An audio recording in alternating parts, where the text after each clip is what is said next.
Favourite serials இனி டிவிக்கு முன்பே சன் நெக்ஸ்ட் ஆப்ல ஜாலியா எல்லாருக்கும் முன்னாடியே பாருங்க.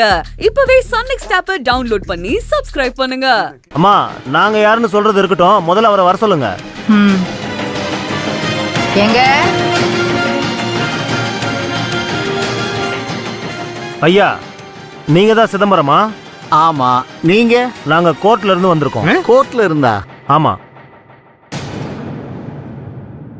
ஏய், என்னடி கோர்ட்ல இருந்து வந்திருக்கேன்னு சொல்றாங்க? எனக்கு ஒன்னும் தெரியாதுமா, இரு அவர்கிட்டயே கேட்போம். என்ன சார், என்ன விஷயம்? அது கொடுங்க. இந்தாங்க சார்.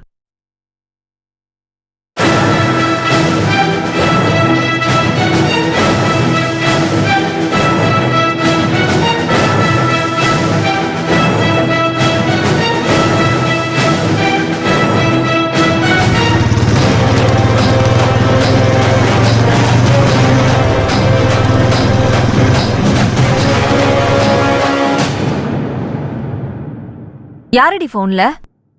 பாட்டி. சரி, அதுக்கே நீ ஒரு மாதிரியா இருக்க? என்னன்னு தெரியல. பாட்டி போன் பேசிட்டு இருக்கும்போது யாரோ கோர்ட்ல இருந்து வந்திருக்காங்கன்னு சொன்னது காதுல விழுந்துச்சு. பாட்டியும் போனை வச்சுட்டு அவங்க கிட்ட பேசிட்டு இருக்காங்க. இருங்க, என்னன்னு கேப்போம். தம்பி தம்பி தம்பி, நிப்பாட்டுப்பா நிப்பாட்டு. யாருன்னு தெரியல கதிரு. கவர்மெண்ட் ஜீப்ல 2 பேர் வந்து சிதம்பரையா வீட்டு அட்ரஸ் எங்கன்னு கேட்டாங்க. வண்டிக்குள்ள தண்டோரா போறவர் இருந்தாரு. அதான் எங்களுக்கு ஒரு சந்தேகம். கலிவரத தங்கச்சி, அதான் அந்த காஞ்சனா இருக்குல்ல, அது வேற வீட்டுல வந்து சத்தம் போட்டு போச்சுல்ல. இப்ப ஆபீசருக்கு வேற வந்திருக்காங்களா?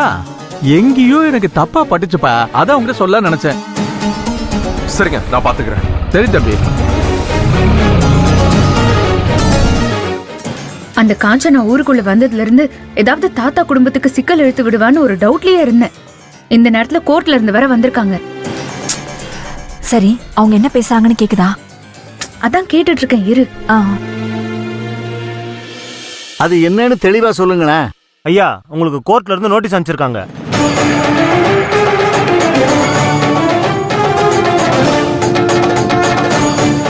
கோர்ட் நோட்டீஸ் அனுப்பியிருக்குன்னு ஒருத்தர் சொல்றாரு. என்னடி சொல்ற? தாத்தாக்கு எதுக்கு நோட்டீஸ் அனுப்பணும்? அதான் தெரியலையே. சரி, போன ஸ்பீக்கர்ல போடு.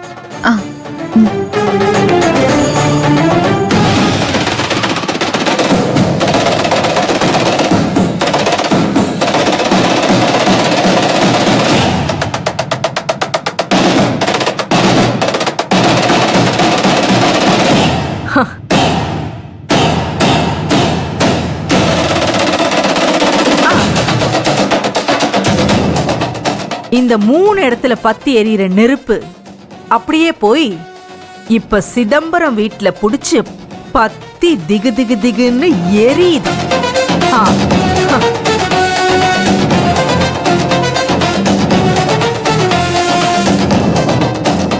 அது நான் நேத்து அவன் வீட்டு வாசல்ல பத்த வச்ச நெருப்பு மாதிரி இல்ல. எதை கொண்டும் அணைக்க முடியாத பெரும் காட்டு தீ. சும்மா திகு திகு திகுன்னு புடிச்சு பத்தி எரிய ஆரம்பிச்சிருக்கும். என்ன நோட்டீஸ், என்ன ஏதுன்னு கொஞ்சம் விளக்கமா சொல்லுங்களேன்.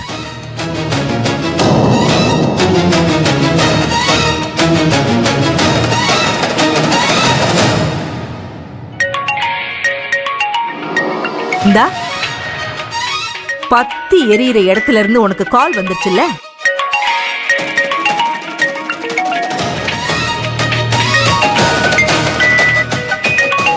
சிதம்பரம் வீட்டுல எரியிற நெருப்ப நாம இங்க இருந்தே லைவா பார்க்கலாம். அட்டன் பண்ணு.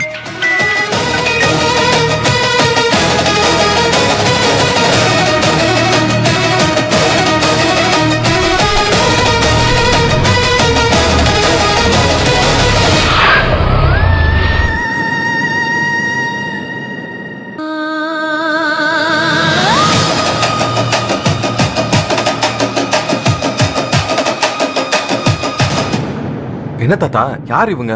கதிரு, கோர்ட்டுங்கிறாங்க, நோட்டீஸுங்கிறாங்க, ஒண்ணுமே புரியலப்பா.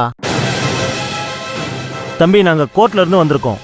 இது வந்து உங்க தாத்தாவுக்கு கோர்ட்ல இருந்து அனுப்பிச்ச நோட்டீஸ். கோர்ட்ல இருந்தா?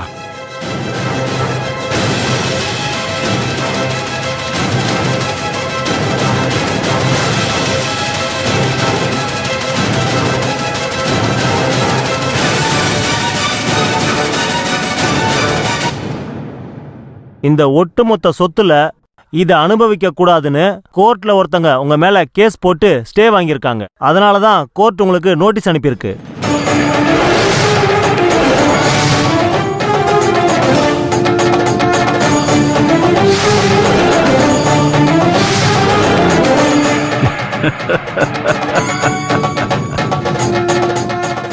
என்னடி இது இப்படி ஒரு இடிய தூக்கி போடுறாங்க? அதான் எனக்கும் புரியலம்மா. அடடடடடடா. அந்த சிதம்பரம் மூஞ்சில ஆடல பாரு.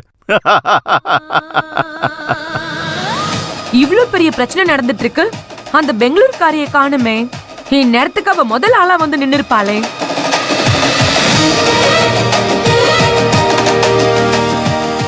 ஏங்க எங்க வந்து என்ன பேசிட்டு இருக்கீங்க? இதெல்லாம் எங்க அப்பா உழைச்சு சம்பாதிச்ச சொத்து. அதுல எங்களுக்கு உரிமை இல்லைன்னு சொல்லி கேஸ் போட்டவன் எவன் அது? முதல்ல நீங்க வெளியே போங்க. சொல்றல, போங்க வெளியில. கதிர், முதல்ல இவங்க வெளியே போ சொல்லு. யோ, யார் வீட்ல வந்து என்ன பேசிட்டு இருக்கீங்க? கவர்மெண்ட் ஆபீசர்னு சொன்னதுனால வாயால பேசிட்டு இருக்கேன். இல்லன்னு வைங்க, என் கை தான் பேசிக்கிட்டு இருக்கோம். மரியாதையா கிளம்புங்க. தம்பி, எங்க மேல கோவப்பட்டு என்னப்பா பிரயோஜனம்? நாங்க கோர்ட்ல கொடுத்து விட்ட நோட்டீஸ உங்க வீட்டு முன்னாடி ஒட்டி விஷயத்தை சொல்லி சம்மன்ல சைன் வாங்கிட்டு போலான்னு வந்திருக்கோம். அவ்வளவுதான். நோட்டீஸ் ஒட்டணுமா? ஒட்டி பாரு. ஒட்டினா கை உடம்புல இருக்காது. அண்ணா, ஒரு நிமிஷம் அமைதியா இரு. சண்டை போடுறதுனால நமக்கு தான் பிரச்சனை. சார், என்ன விஷயம் கொஞ்சம் தெளிவா சொல்லுங்க. ஏய், நீ என்னடி இவங்க கிட்ட போய் தெளிவா சொல்லுங்க, அப்படி சொல்லுங்க, இப்படி சொல்லுங்கன்னு கேட்டுட்டு இருக்க? இவங்க நம்ம சொத்துலயே நமக்கு உரிமை இல்லைன்னு சொல்லிட்டு இருக்காங்க. இதுக்கு மேல இவங்க என்ன தெளிவா சொல்லிட போறாங்க? அம்மா, கொஞ்சம் அமைதியா இருமா. முதல்ல இதெல்லாம் யார் செஞ்சாங்கன்னு தெரியாம இவங்க மேல கோவப்பட்டு ஒன்னும் ஆக போறது இல்ல. ஐயா, இதுதான் கோர்ட் நோட்டீஸ். இது உங்க பரம்பரை சொத்துங்கிறதுனால உங்க பரம்பரை பட்டயத்துப்படி உங்க அப்பா, அதாவது உங்க மகன் பிரபாகரோட தாத்தாவோட சொத்து, இது எல்லாத்தையும் அனுபவிக்கிற அனைத்து உரிமைகளையும் ஆண் வாரிசான உங்க மகன் பிரபாகருக்கு தான் உண்டு.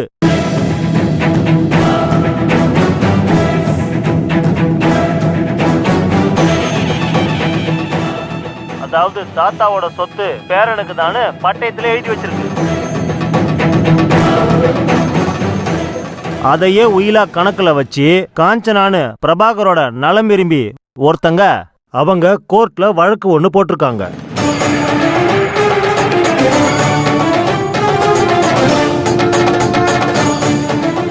அதனால கோர்ட் இந்த சொத்தை அனுபவிக்கிறதுக்கு எந்த உரிமையும் இல்லைன்னு உங்களுக்கு நோட்டீஸ் அனுப்பியிருக்கு.